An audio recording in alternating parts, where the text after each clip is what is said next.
आज Doubtnut app download करें। Doubtnut पर अपने सभी गणित, रसायन विज्ञान, भौतिक विज्ञान और जीव विज्ञान के डाउट्स का करो सफाया। बस प्रश्न की फोटो खींचो, एक ही प्रश्न को क्रॉप करो और तुरंत वीडियो सोल्यूशन पाओ। अभी डाउनलोड करें। प्रश्न है, एमसी द्रव्यमान की एक विलक्षण बिल्ली एक समान स्लेज युग्म के बाएं स्लेज पर विरामावस्था में बैठी है। स्लेज का द्रव्यमान एम एस है तथा वो घर्षण रहित बर्फ पर स्थित है। अचानक बिल्ली दाएं स्लेज पे क्षैतिज चाल वीसीजी से कूदती है जिसकी धरातल के सापेक्ष मापा गया है। बिल्ली दाएं स्लेज पर पहुंचती है तथा उसी क्षण वो घूमकर वापस बाएं स्लेज पर कूदती है। बिल्ली की चाल क्षैतिज घटक दोबारा धरातल के सापेक्ष वीसीजी पाया जाता है। बाईं स्लेज की अंतिम चाल बिल्ली तथा स्लेज के द्रव्यमानों एवं बिल्ली के कूदने की चाल के पदों में क्या होगा। वापस आने के पश्चात बिल्ली बाएं स्लेज पर ही रहती है।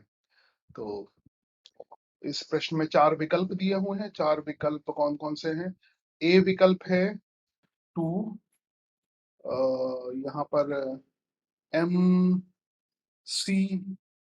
एम सी बिल्ली का मास है और स्लेज का मास प्लस एमसी, ये पहला विकल्प है। दूसरा विकल्प B 2 mass of sledge VCG MS plus MC. और तीसरा विकल्प है 2 एमसी वीसीजी बटे एमएस। और चौथा विकल्प है एमसी वीसीजी और एमएस। तो प्रारंभ में बिल्ली और ये स्लेज विरामावस्था में है, और तो विरामावस्था का चित्र इसमें नहीं दिया है। इसमें जो दिया है वो कूदने का चित्र दिया है। तो सर्वप्रथम हम इस निकाय के लिए संवेग संरक्षण का सिद्धांत लगाते हैं, क्योंकि यहाँ पर घर्षणहीन तल पर बिल्ली, ये स्लेज घर्षणहीन तल पर है और इस निकाय में बाहर से कोई बल नहीं लग रहा है क्योंकि ये घर्षणहीन है। और इन बिल्ली और स्लेज के बीच में जो भी बल होगा वो आंतरिक बल होगा। तो यदि बाहर का कुल बल शून्य हो तो हम संवेग संरक्षण का सिद्धांत लगा सकते हैं। तो इस प्रकार हम कह सकते हैं एफ एक्सटर्नल, बाहर से इस निकाय पर बल शून्य है, तो संवेग संरक्षण से संरक्षण संवेग संरक्षण का सिद्धांत लगाते हैं। तो पहले काले वाले निकाय के लिए हम संवेग संरक्षण का सिद्धांत लगाएंगे। तो काले वाले निकाय के लिए प्रारंभ में सब कुछ दोनों बिल्ली और स्लेज विरामावस्था में है, तो ये विराम में रहेगा। उसके बाद जो है बिल्ली की जो गति है पृथ्वी के सापेक्ष वो दे रखी है, तो हम आगे की दिशा को धन मान लेते हैं और पीछे की दिशा को ऋण मान लेते हैं। तो बिल्ली का द्रव्यमान यहाँ पर mc है, कैट का द्रव्यमान, और उसका जो वेग है वो vcg के बराबर है। vcg के बराबर है। ये स्लेज पीछे की तरफ जाएगा, मान लीजिए इसकी पीछे की तरफ जो वेग है वो v1 के बराबर है, तो इसका स्लेज का द्रव्यमान ms के बराबर होगा और इसकी पीछे की तरफ जो वेग है वो v1 के बराबर होगा। ये तो पहली स्थिति में संवेग संरक्षण हो गया। अब हम दूसरी स्थिति में संवेग संरक्षण लगाएंगे। दूसरी स्थिति ये बन जाती है, बिल्ली जब इस पे कूदती है तो फिर से हम एक बार संवेग संरक्षण लगाएंगे। अब की बिल्ली का प्रारंभिक संवेग है मगर स्लेज का कोई प्रारंभिक संवेग नहीं है, तो बिल्ली के कूदने से इस पर आने तक, मतलब बाई स्लेज से बिल्ली के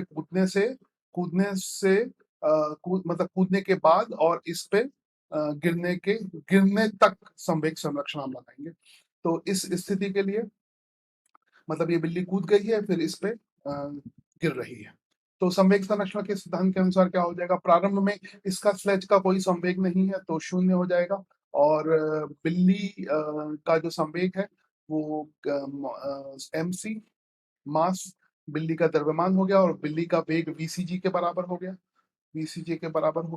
और इसके बाद बिल्ली इस पे आ जाती है। तो इस पे आ जाती है तो मान लीजिए इस पे आने के बाद, दाएं स्लेज पे आने के बाद स्लेज और बिल्ली का जो जो एक साथ जो द्रव्यमान है, मान लीजिए बिल्ली में ऐसे बना देता हूँ, इनका जो ये बिल्ली है, अजीब सी बिल्ली है, तो इसका जो एक साथ इनका जो वेग है वो v2 के बराबर मान लीजिए, तो ये हो जाएगा, ये दोनों एक साथ हो गए, यानी mass of cat plus sledge का द्रव्यमान ms और ये वेग हो गया v2।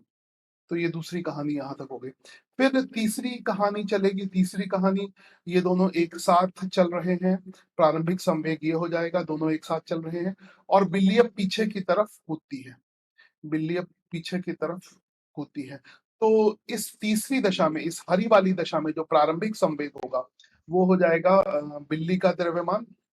शायद ये सारी समीकरण प्रयोग में ना आए, फिर भी हम लिख लेते हैं सारे विकल्प। तो इसमें क्या हो जाएगा, बिल्ली का द्रव्यमान mc और प्लस स्लेज का द्रव्यमान। फिर से हम संवेग संरक्षण लगा रहे हैं, पूरे सवाल में हमें संवेग संरक्षण ही लगाना है। और इसका जो एक साथ वेग है वो v2 के बराबर है। तो ये एक साथ, ये प्रारंभिक दशा हो गई। दूसरी दशा में बिल्ली पीछे की तरफ कूद जाती है, यानी पीछे की तरफ इसका जो संवेग हो जाएगा वो हो जाएगा माइनस बिल्ली का द्रव्यमान, पीछे की तरफ ऋण दिशा है, माइनस बिल्ली का द्रव्यमान, और ये आ जाएगा VCG के बराबर। और फिर जो है इसका इसका भी फिर वेग जो है परिवर्तित हो जाएगा। मान लीजिए इसका वेग परिवर्तित होकर इस तीसरी दिशा में V3, तीसरी दशा में V3 हो गया।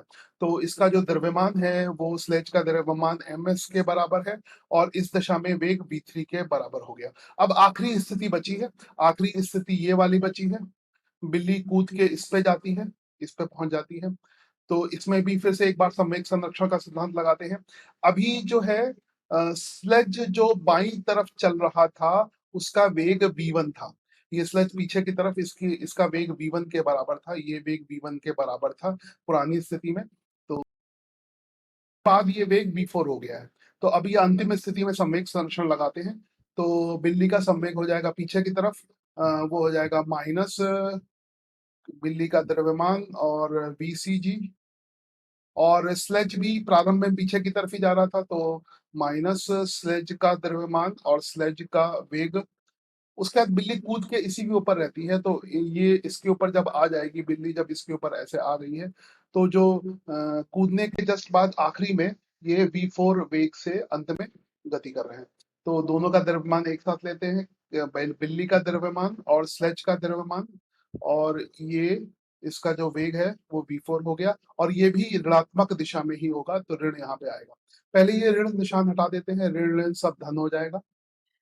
और अब हम इस काली वाले समीकरण का प्रयोग करते हैं, तो इससे हम MSV1 को MCVG लिख सकते हैं।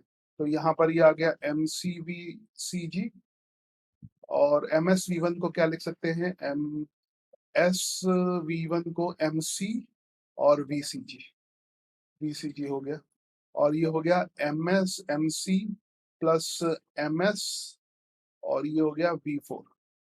तो यहाँ से V4 का जो मान है, V4 का मान है, ये हो जाएगा 2MCVG, 2MCVCG, और ये आ जाएगा MC प्लस MS।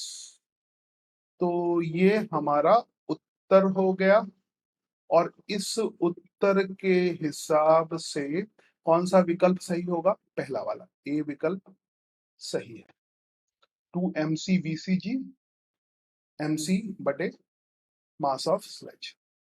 तो इस प्रश्न का उत्तर पूरा हुआ। कक्षा 6 से 12वीं से लेकर नीट, IIT, JEE वो एडवांस के लेवल तक 1 करोड़ से ज्यादा छात्रों का भरोसा। आज ही डाउनलोड करें डाउटनेट ऐप या व्हाट्सएप करें अपने सारे डाउट्स 8400 400 400 पर।